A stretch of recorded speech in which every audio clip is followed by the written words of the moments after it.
Thank you for coming out. Having to be here, it's been a while. My research is motivated by two questions together. First one is how minds work, whether they're human minds or animal minds or artificial minds. And the second one is how to make smart software agents. And I've got an overall answer to that. At least one way is to copy them after humans.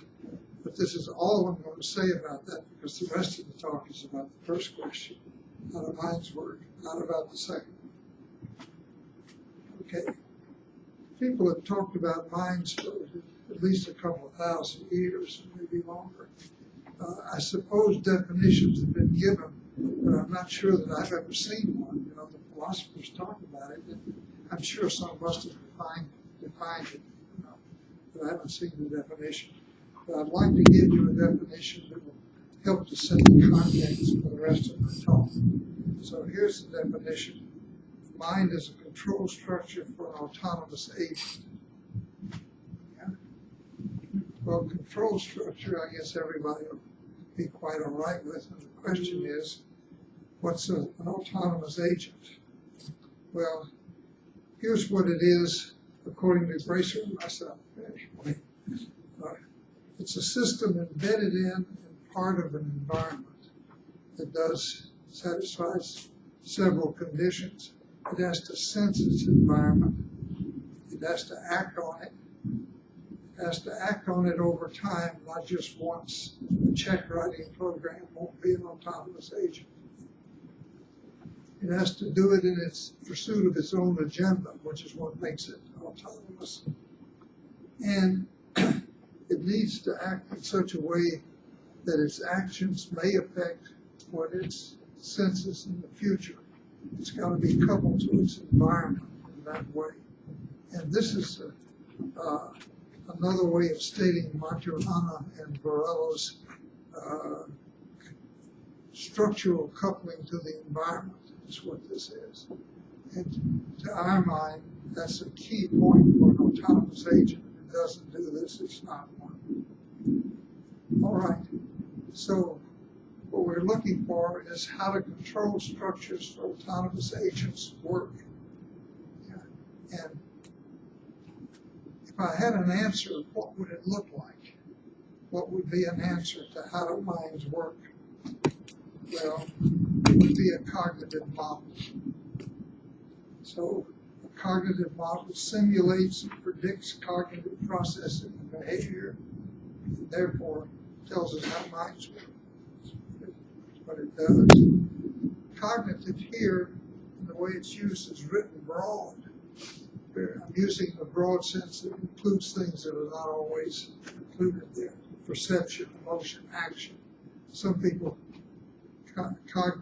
Cognitive is often used for higher level cognition, you know, planning, reasoning, volitional decision making, that kind of thing. But we're taking it here. I'll use it ambiguously. I'll use it in both senses in this talk. Cognitive model can be conceptual, it can be computational, it can be mathematical, it can be any two of the three, and it can be all three of them. Yeah. It can include a cognitive architecture, its underlying representational structure, and its processes. And it may model some single cognitive phenomenon, or it may be systems level. It may include everything from an incoming stimulus to an outgoing action and everything in between. And although most cognitive models are not system level, that's all I'm going to talk about for the rest of the talk. The LIDA cognitive model is comprehensive in the sense of the system level. It takes in perception, cognition, action. It's embodied in what sense the body of the agent influences its cognition. Yeah. It's situated in that its cognition is influenced by the environment in which it finds itself. It's interactive in the sense that If you look at an incoming stimulus and an outgoing action, it's not a pipeline, a straight line in between. There are lots of modules that they interact in all kinds of ways, as you'll see in a bit. The model is a conceptual model, and it's partly computational. Why partly? Because it's a lot easier to add the conceptual pieces than it is to implement the computation. And we can never catch up. So it's always partly computation. And it provides an architecture for intelligent software agents and cognitive robots. And we talked about human minds, animal minds, and artificial minds. Well, these are the two artificial minds: intelligent software agents and cognitive robots. Okay.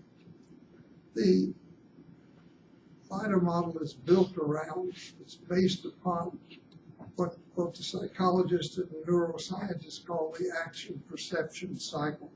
But really, it says that every autonomous agent must cyclically and frequently sense its environment, assess its situation, select a response, and act. It has to look around, see what's going on, figure out how that relates to what's going on inside, internally with it, and figure out what it needs to do about it. There's the one, and it's got to do this quickly. It's got to do it fast enough to avoid dangers and to take advantage of opportunities. So it has to be done quite frequently. And essentially, there's one eternal question that comes up all the time. What do I do next? In some sense, that's the only question there is, because I'm constantly, and whatever else I'm doing, I'm constantly answering this question. And we'll see, I'm probably answering it 5 to 10 times a second, which is a lot. Okay. Cognitive cycle processing. The basic hypothesis is that human cognitive processing is by a continuing iteration of these cognitive cycles. Each one lasts some 200 to 500 milliseconds, fraction of a second. They're not really cycles in that one happens and another and another. They can overlap. They cascade. Several cycles have parts running simultaneously in parallel. But there's also some seriality to it, that consciousness maintains a serial order and maintains the illusion of continuity. Now, what do I say, illusion? We are actually continuous in little frames, like movie frames, with times in between that we're not conscious. But it's discrete rather than continuous. But it happens rapidly enough that we see it as, we think of it, we experience it as being continuous. And then the corollary to the first hypothesis is the higher level processing is composed or accomplished by multiple cognitive cycles. It acts on this cognitive atoms, you put them together, make other things happen. Can I ask you a question? Yeah. With expertise, it's a question about chunking. So if you have a lot of experience, Yeah. You might chunk things, like you see this as a Sure. classroom as opposed to, Yeah. In your current thinking, is if you have more in a chunk because you're an expert, you're highly knowledgeable, Yeah. does that influence the duration of the cycles? Probably. Probably. Yeah. I would suspect that we don't know that. We do have we have some empirical evidence about the lengths of cycles, but none that would answer that question. Okay. The cognitive cycle can be thought of as having phases, 3 phases of it. The sensory input comes in, and the The first phase is that perceiving it and understanding what's going on. And this takes into account not only what's come in, but also what's going on with the agent internally. And so, there's a lot more going on that can be dealt with in a small fraction of a second. So the second phase is the tension, where most of what's going on gets filtered out and only the most salient gets let through. Once that salient is determined, it gets broadcast out in the third cognitive cycle, in the third phase of the cognitive cycle, which is the action and learning phase. Learning happens in a profligate manner all the time in lots of different memories. I'll talk to you about that in a bit. And then in the action phase, an action must be selected and it must be executed. At this point, we answer the question, what do I do next? And then we have an output and we do it. So these are the three phases. But again, they're not like one than another than another. This one's going on all the time. This one is sort of going on all the time, except every once in a while, conscious content gets picked out and broadcast. And this one has stuff that's going on all the time, but it really depends upon it is put into action when the content comes. When the content comes, that's when that third phase. So they're a little different from one another. Memory researchers cut up the memory pie in myriad different ways. And this is my way of a piece of one. They come in sort of two categories. They're the lumpers and the splitters. The lumpers want to have a few big hunks of memory, and the splitters want to have lots of little bitty ones that do different things. I'm sort of halfway in between. But there are people like Larry Squire, for example, who would draw something not very different from this. So it's these memory systems going this way along the top line, we have duration. Sensory memory is sometimes called iconic memory, only lasts for some few tens of milliseconds, And it does also some early feature detection that's going on in there. It does have some processing with it. Bradley's working memory has a duration of some few tens of seconds. And there you've got mostly events. Transient episodic memory, Conway's memory, lasts for a few days for a few hours or a day, kind of thing. What did you have for breakfast yesterday morning? So that you could get out of this memory. What did you have for breakfast 3 weeks ago Sunday? Well, you're not going to get that anywhere. Right. And long-term memory might not last long at all, but could last a lifetime. Some of us have memories that go back lots of decades. But below this long-term memory gets divided up essentially by what's being remembered, by the data structure in that memory. Perceptual associative memory is that's mostly recognition memory of objects, emotions, actions, people, events, all kinds of things get recognized. Declarative memory gets broken down into autobiographical memory of events in your life, and semantic memory, which is memory of rules and facts and that kind of thing. And procedural memory is memory of really what to do when is the way we use it. Although some people also use it as how to do, memory of how to do things. We have a different memory for that. I actually am more of a splitter than this. We have some others. We have spatial memory that you'll see. We have sensory motor memory. We have attentional memory. And we even have at least one kind of memory we don't have a name for. Let me take you through a quick tour of the LIDA cognitive cycle. Now keep in mind as you go through this with me that all this is happening in 200 to 500 milliseconds. And it's cascading. Emergency alert, sorry.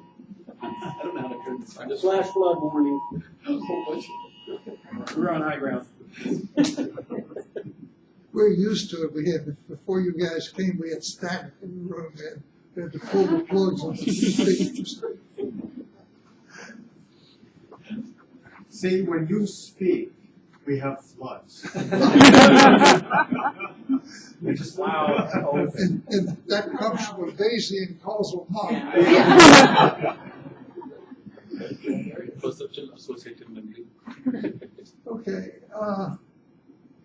This is one time that it really will help to take a look to notice the captured the legend over here.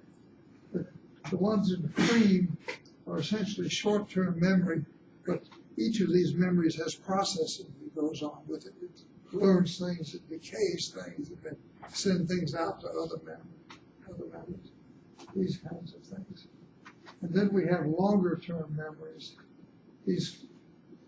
This short-term here means something like no more than a few tens of seconds. Long-term is anything longer than that. Most of the arrows are passing information, not all of them, unfortunately. And the ones in rust color are the conscious broadcast. Notice that it goes essentially everywhere. It actually goes some other places that the arrow, you didn't get the arrows to draw to. But notice also that almost all of them are learning of one kind or another, including updating and that kind of thing. And the one that's not learning is recruiting schemes. But we'll get to that. So from either the internal or the external environment, some sensory stimulus comes out, sensory memory holds it for a little bit, operates on it with feature detectors, and sends it in two different directions simultaneously. One to perceptual associative memory, where anything that's recognizable in there that's known gets recognized and sent to the current situational model as part of the percept. What comes this way into the current situational model is for new things that have a new object that you've never seen before, a new person you haven't met, something that has to be dealt with. Anything new that hits the current situational model cues perceptual associative memory, spatial memory, transient episodic, declarative. All four of these get cued. When something gets cued here and gets sent back, that itself is used as a cue. Whenever anything new gets cued to all these things. Anything that comes back turns around and gets served as a cue again. Notice that this is going on all the time. No matter what cycle is happening, this thing is just doing its thing. Yeah. All right. And here you have structure building codes that look at what's going on here. They help to build new objects when you need it. They may build an option, I'm feeling thirsty, and then they give me an option of drinking beer, water, orange juice. They may build several of these options. Any thought that comes to my mind is built by one of these structure building codes. You know, if I begin to daydream, it's a structure building codeless that are doing it. That's what's building the daydreaming for me. And all of this together that I've talked to you about so far, this make up the perception and understanding phase, the first of the phases. The attention phase is also going on essentially all the time, we've got attention codelets, little processes. Each one of them has its own thing that it likes and thinks is salient and wants to bring to consciousness. One of them may want to bring anything that moves to consciousness. Another will want to bring any loud noise. One of them might want to bring static to consciousness.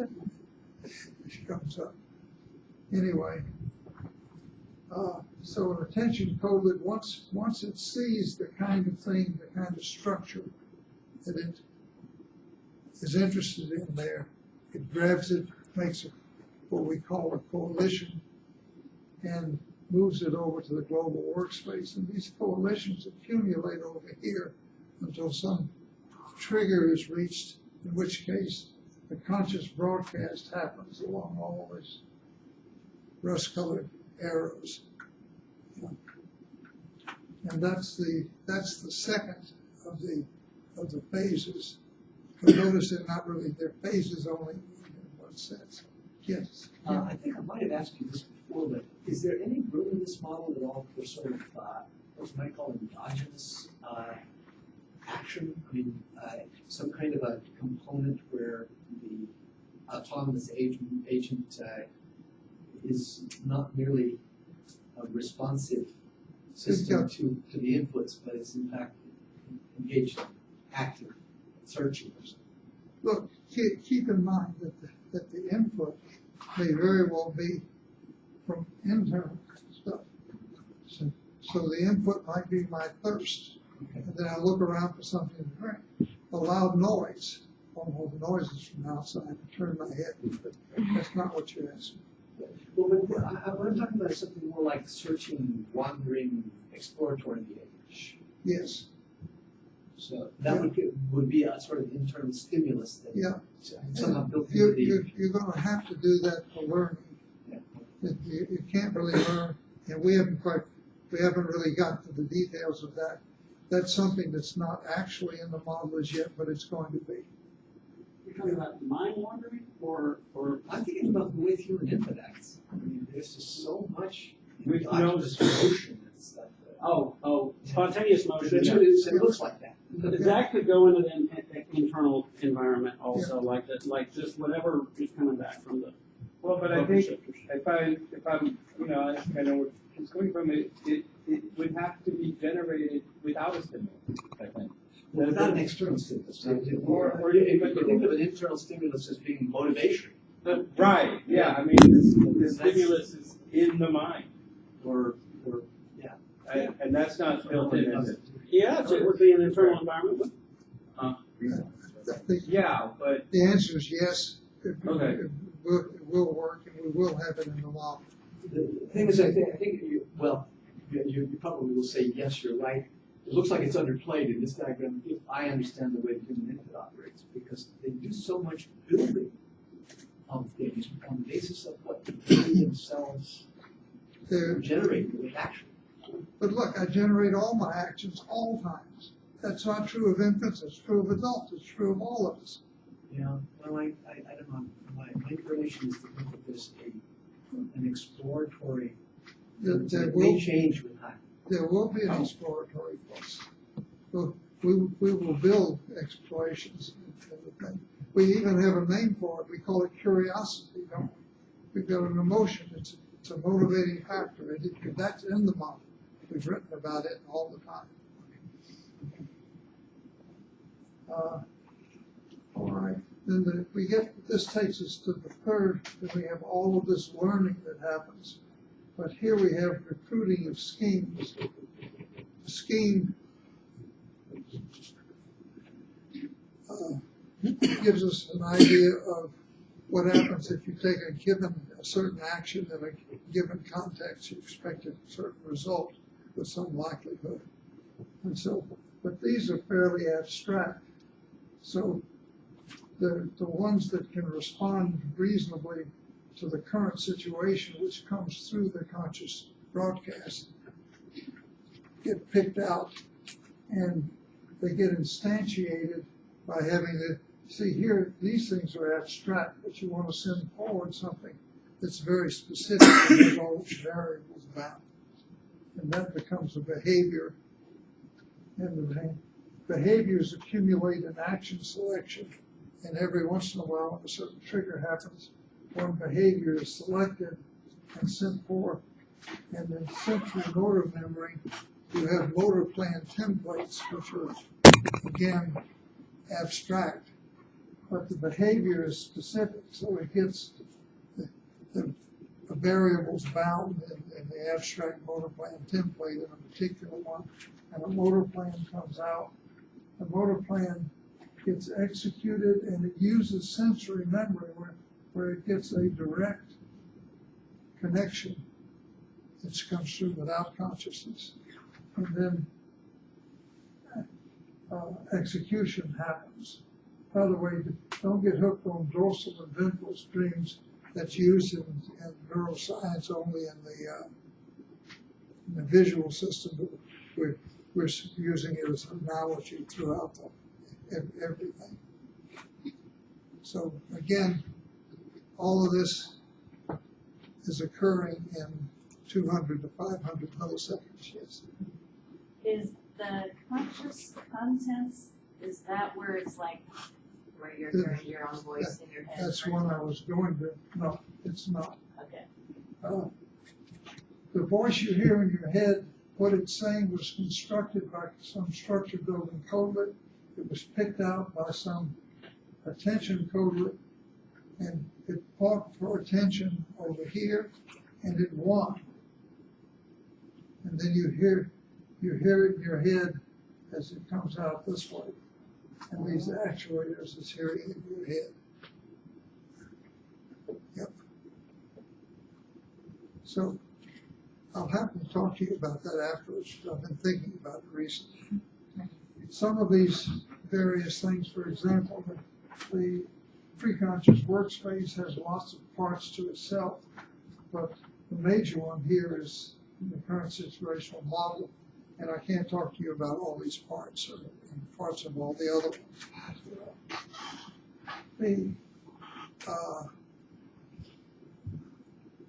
What's the word? I keep losing them. The representational structure, the common currency, that's what I was looking for and I couldn't find. Common currency is the event. An event, this whole thing represents an event. There's a node that sort of names or represents the event specifically. And you've got various entities that take part, pieces of the event. They may be an object, it may be an action, it could be an emotion, it could be all sorts of things. And then you have links. These are thematic role links that come from Fillmore's case grammars where we got these things. We've got an agent link, an action link in this case, and all these. So this is the kind of representations that are out of which the larger structures are built, typically. What does the current situational model look like? It won't look like this, but we sort of draw it like this in a way. You've got stuff that comes from sensory memory, the top ends of this. You've got a perceptual scene that has both a real and a virtual part. What makes things real? Real said an event is real, an object is real, whatever. If I can trace it back to some current sensory input. Yeah. And if I can't, then I have to be able to trace it back to some memory. And that's virtual, but it may not be used as a memory. It may be used as a future thing. It's part of a plan. Or it may be simply abstract. It may be just daydreaming or whatever. So you have these kinds of things. And then you also have to keep track of more complex structures. Suppose my complex structure is that I have to speak to the cognitive science seminar today. This is a complex structure that's going on with me right now. And at this moment, so that's up here, at this moment, what's going on right here is that I'm talking about what the perceptual scene looks like. That's what's happened. All right.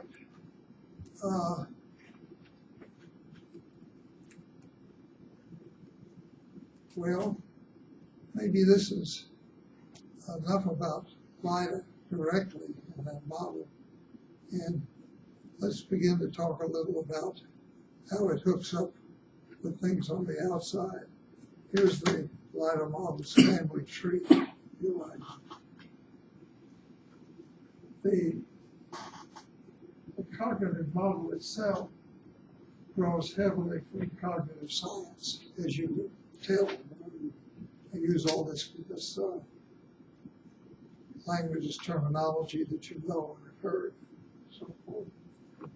Its computational architecture derives from artificial intelligence, which is part of computer science. We get that. The model gets validated, pieces of the model get validated by simulating and replicating psychological experiments that come from cognitive psychology. And they always get replicated, right? They always, Art is talking to us about a recent study and said they tried to replicate 100. Like 40% maybe? And they got 40% of them they were able to replicate, and the others they weren't. But then LIDA Barrett wrote a Barrett, you read that. It was quite convincing to me that that's the way science ought to work. There was nothing wrong with that. And they never compared it to the other sciences either.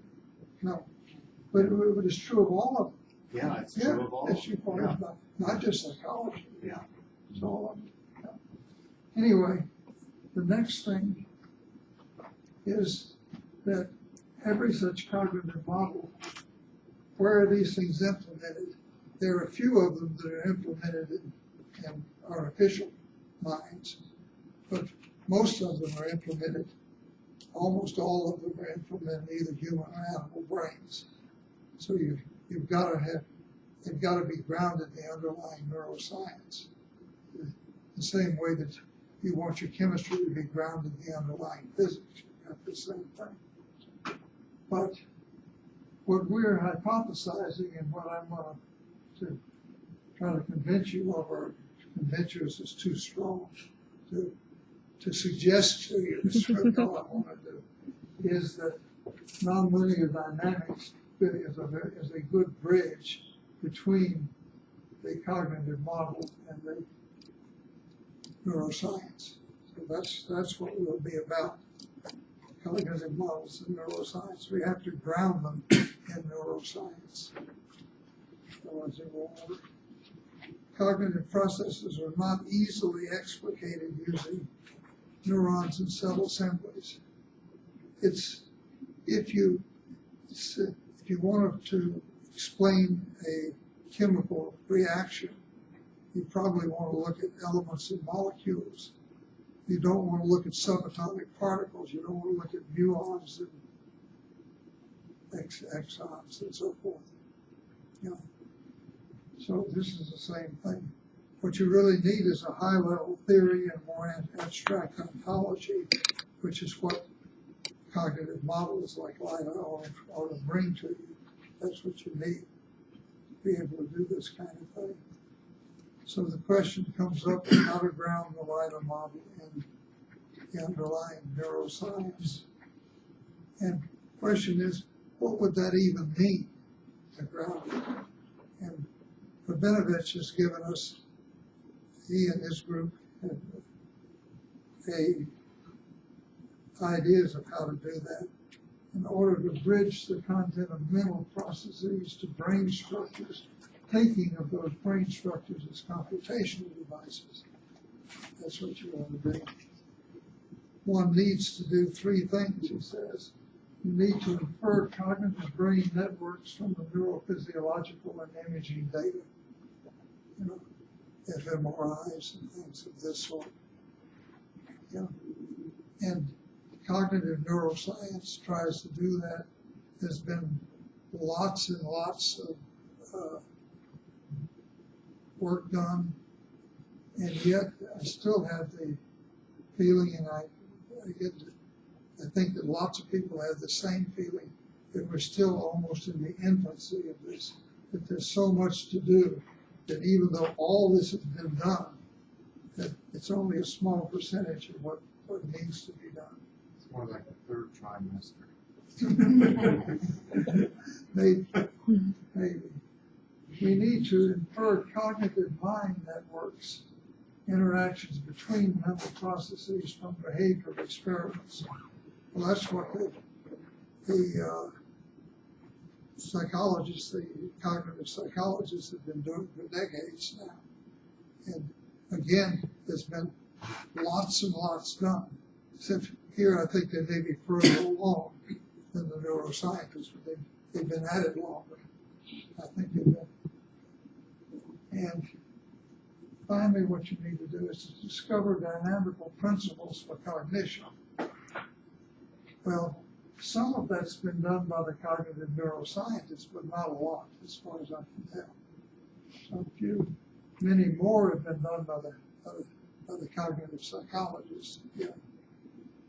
And what I'm hoping is going to happen, that we cognitive modelers, particularly ones doing system-level cognitive modeling, get more and more of this kind of thing. So far, we haven't done a lot. What we have mostly is hypotheses. But hypotheses are good because they guide research. Tell you what to do your experiments about. Okay, so we're talking how to ground LIDA in neuroscience. LIDA's common representational currency is essentially perceptual symbols a la Barcelona. How many of you know that paper? Not many. I suggest that you go and find it. It's a 1999 paper. It shouldn't be missed. Anyway, we do the representations in terms of nodes and link structures like the ones I showed you before, that kind of thing. That's the simplest kind. They can be much more complex than that. And the simpler ones are found in perceptual associative memory, and simpler ones and more complex ones are found throughout the model. Yeah. So what we need to do is to map these nodes and links onto something from the neuroscience. We have to ground them in the neuroscience. We have to say what an event node is going to be down below. And the question is, what's it going to be? Well, it's not going to be a neuron. Neurons are much, much too fine. There's nothing in the LIDA model that's likely to map to a single neuron. In fact, any single neuron, you can probably take it out and never notice it. Yeah. Okay. And how about a cell assembly? Well, a cell assembly is just a collection of neurons. If you're going to map it to anything down in the neuroscience, you're going to have to map to a cell assembly. Yeah. But mapping to a cell assembly is not enough in this sense. I want to tell you the sense I mean that it's not enough. Cell assembly can be thought of as simply a network of neurons. And if you think of it as a network of neurons, that ain't going to get it. Because what you really need is the network of neurons and its dynamics. If you don't have the dynamics, you're not going to have it. It's not going to work. Yeah. So what you really want to map to are chaotic attractors or wings of chaotic attractors in an attractor landscape. At first, Freeman and company thought that they were all attractors. Later on, they tell me that they really can't map to wings of attractors, which I've never quite understood, but I take their word for it. So I'm going to pass it on to you in the most authoritative form I can give you, even though I don't understand it.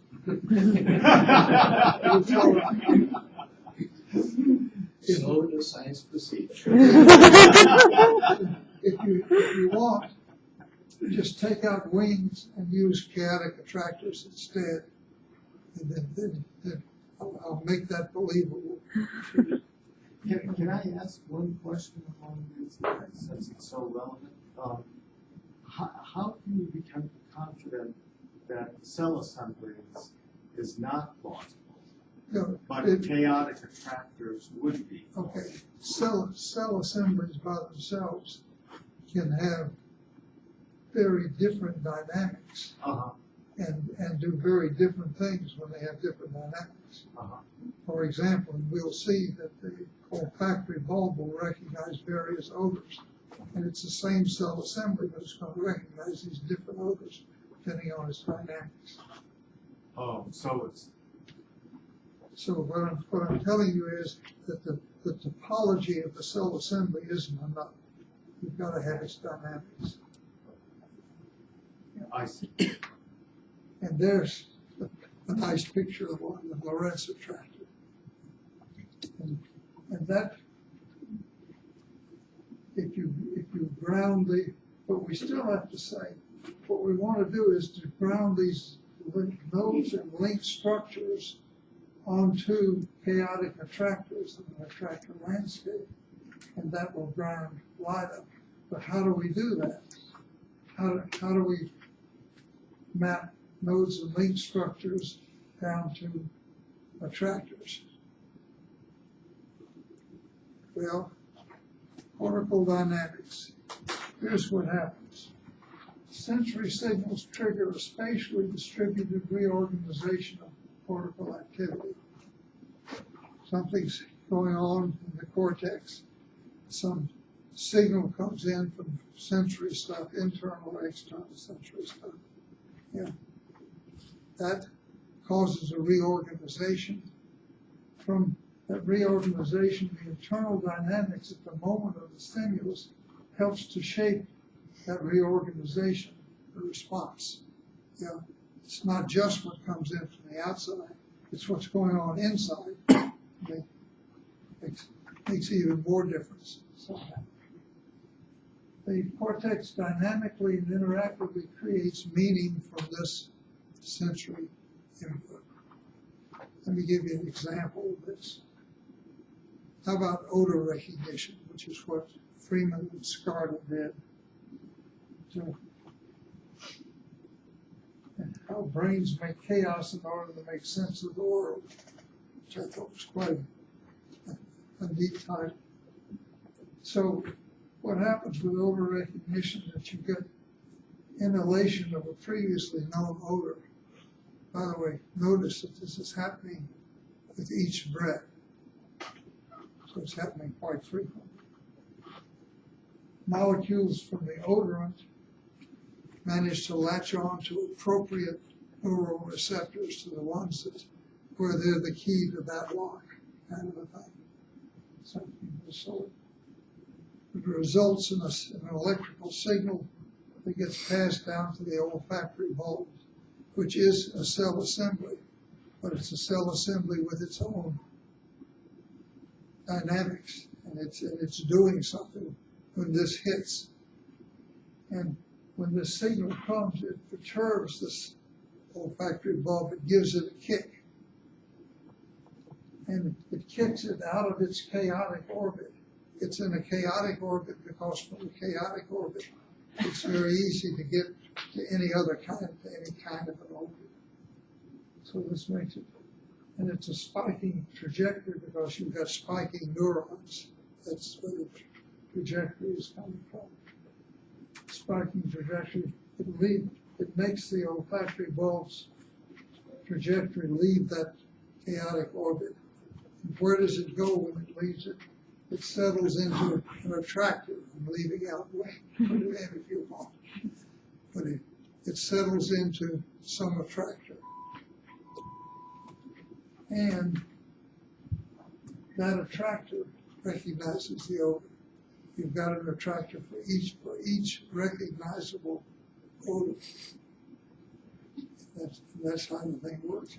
And now notice you've got meaning. You have a sensory thing that's come in from the outside world, and now you've got internal meaning from it. Yes. So I'm not sure which of these things are referring to, like physicality, like the chaotic orbit. Is it like electrical things actually spinning circularly, or is that something more? You've got all of these, billions of neurons in the olfactory bulb. I guess it'd be billions, I suppose. And each one of them is doing its thing. And so if you have a vector of spiking rates, that kind of thing. And that's called an orbit. Billions long, one for each neuron. And then you watch how that thing changes, how that vector changes. That's the trajectory of that olfactory bulb. And it's called It's hard to chaotic orbit. think about. What? It's called a chaotic orbit because it's noisy. It's called the chaotic orbit because it's not a limit cycle, and it doesn't do any of the other things, so we call it chaotic. What makes it an orbit? Oh, it roughly, it's not really an orbit. Orbits is a term that they use. They use that even though it doesn't really orbit. It doesn't come back on itself necessarily. In fact, a chaotic one can't come back on itself. So we can't have it. I verged on trying to define orbit. There was only so much we could do last week. Give me a shot at it really quickly because it's a concept of recurrence. When you have a very multi-dimensional kind of space and you want to understand its dynamics, you take a section through it and see what happens, see how it recurs. You basically sample it at points of time, and if it returns to that, I'm not doing a very good job. It's very hard to do. Yeah, but the concept of an orbit does require a temporality. Yeah. It's a trajectory when it does. returns to this every if you sampled it every once a second, where would it be then? Yeah. And where it was in between then and the previous time is the orbit. But It's you crossing change, orbit is just another word for trajectory. trajectory. That's all it It's is. a trajectory that's sampled regularly. And all you can do is That's a good follow, way. follow the states of the thing Yes. as they change over time, period. And it does return to that same sectioning plane. Yeah, When it technical crosses term it is a rough. second. point per rate second. It's all very technical at a point. But It it's comes part- back, it doesn't come back necessarily where it was, No. but near to where it was. Yeah, I think that's All right. the important part. Let me talk to you about how to ground Especially if light. it's chaotic, it'll keep coming back all over the place. Yes. A node in LIDA's PAM, perceptual associative memory, maps to an attractor wing in this underlying cell assembly, to the olfactory bulb in this case. The attractors correspond to oscillators. Again, oscillator is not the engineering use of the term. They don't really oscillate in the really technical sense, but that's what they use. So this is where a node goes to. A node goes to an attractor or to an oscillator. Think of it as an oscillator. The links between the nodes and LIDA map to phase coupling between their underlying oscillator. And we talked about that before. Yeah. So thus a node and link structure in the LIDA maps to the dynamics of some underlying cell assembly. And that's how that bridging takes place. Yeah. All right. Here's a favorite of Steve's. Barham, back in 1996, modeled environmental and agent variables as chaotic oscillators in their state spaces. That's everything that happens In cognition, it's modeled as dynamics in this way. So let me take you through this just briefly. High energy environmental oscillators include large objects like you and me, or even this thing is a large object, or whatever, or environmental features, that wall or that screen. In what sense is that? In what sense is this an oscillator?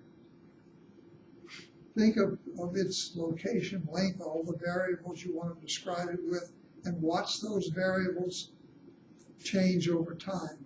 You get its trajectory, which often comes back to where it was or near where it was, close enough that you want to call it an oscillator. Okay, so you can even think of this thing as being an oscillator. Low energy environmental oscillators include sensory stimuli. Light reflects off this thing. Yeah? The light reflecting off this thing over time has a trajectory. The light coming from it has a trajectory. That trajectory is a low energy environmental oscillator. Yeah? And it's meaningful by a tight association with pertinent high energy environmental oscillators. It has very tight association with this, and the light coming off of this one would not have tight association with the light coming off that one, or with the light coming off me. Yeah?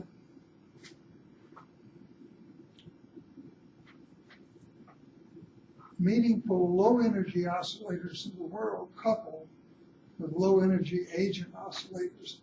What are the low energy oscillators in the world? The light coming off of this thing couples with rods and cones in my eye, causing, and this is a low energy internal oscillator that gets recognized by going through, mapping down to some attractor.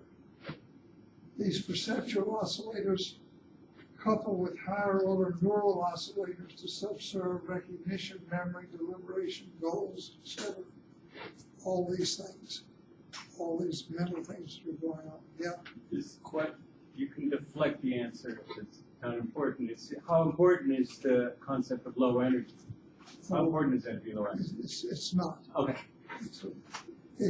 Except that there really does tend to be a real difference between. Anyway, a subset of this oscillator, whatever gets created after this, gets passed along and gets recognized, and whatever is supposed to be done with it. Maybe I'm going to point with it. A subset of this gets broadcast. It drives action selection and a high energy agent oscillator. I've got high energy oscillators myself. These things, I can hold this. I can reach down and pick it up. Yep. Oh, so we could say that low energy, that perception only requires low energy, but action is inherently high energy. Yes. Okay. Yes. That's Thorne's view, Yeah. as expanded by Freeman. It's not Cool. just, yeah. Okay. All these produce brain rhythms of various frequencies. Oh, wait, whoa. I'm sorry. Got myself messed up. We were in this one. Are we done with this? All right. Brain rhythms come in a variety of sources depending on where you put the electrodes. You put them on the scalp, you get the EEG. Then you put them on the surface of the cortex, you get another one. You put them in the cerebral spinal fluid, or you put them in an individual neuron, and you get something else. So all of them produce brain rhythms of various frequencies. And cross-frequency coupling happens routinely in lots of places in brains. A high energy activity, that's gamma, ranging from 30 to 150 hertz real quick, organizes within low frequency theta response patterns. That's 5 to 8 hertz. Yeah. So the this kind of cross-frequency coupling they found, and this is the work of the cognitive neuroscientists who found this, in a number of cognitive contexts: declarative memory, working memory, attention, perceptual organization. It's really, and more keep coming up all the time, this kind of thing. We've managed to talk about these rhythms in terms of a LIDA model, and I'd like to close with that idea, namely the cognitive cycle, LIDA's cognitive cycle, as a theta-gamma coupling. The cognitive cycle runs at essentially a theta cycle rate of 5 to 10 hertz, 5 to 8's close enough. It's essentially a theta cycle would be a sine wave at that. Well, if you start looking at places in the brain where you would expect things to be going on in the current cognitive cycle, it's happening. What you find is this kind of theta gamma coupling, where the gamma is amplitude modulation going up and down this way. The amplitude is being modulated, but the phase is essentially the same. And so this part of it, the theta wave part of it, is following a cognitive cycle. You have overlapping cognitive cycles, but here we're only looking in one place of the brain, not in a whole cycle of what's going on in one place. And then you get these kinds of amplitude modulations in between. Is another way of specifying the observation that they're coupled is to say that there's a harmonic relationship between that. So for every gamma cycle, there's what, 10 or 12. Or for every theta cycle, there's 10 or 12 gammas, something of that sort. They're multiples of one another. Integer multiples. I'm not really sure of that. But all you get when you go through and look at the waves themselves, all you see is the red one. You don't see the blue one. You infer the blue.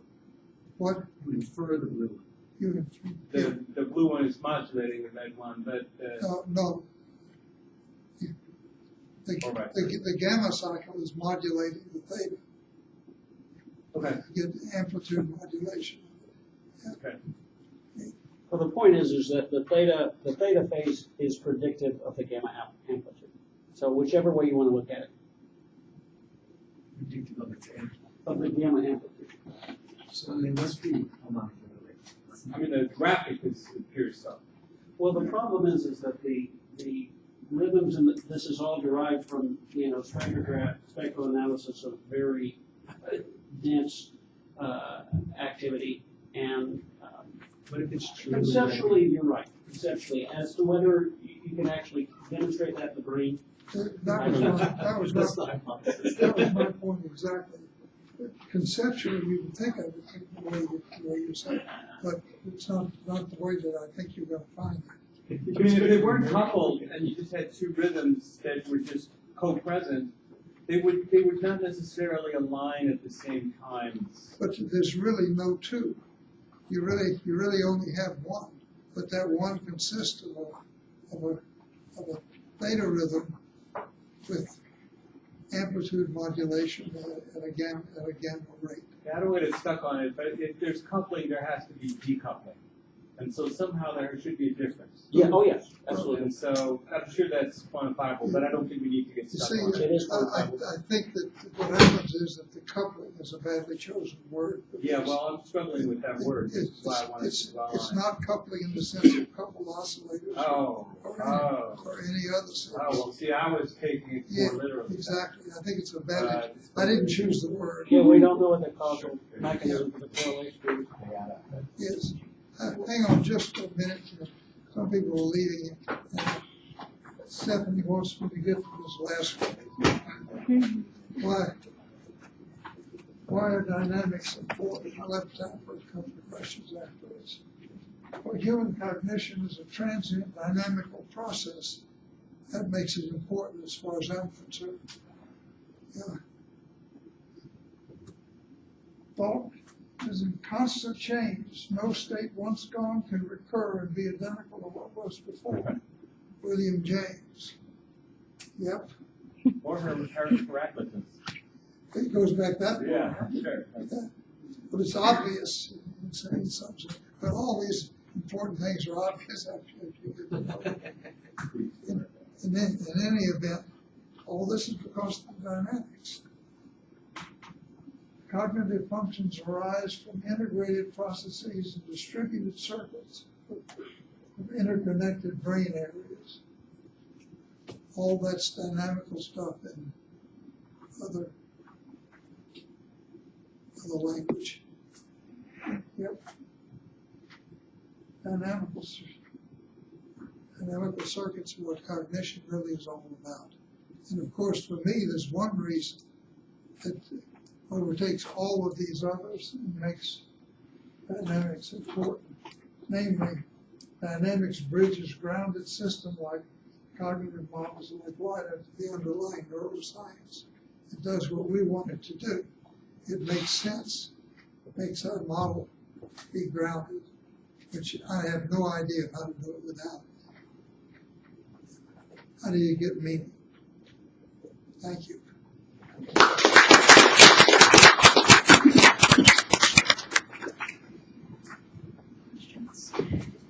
Would you mind taking it? I mean, being really indulgent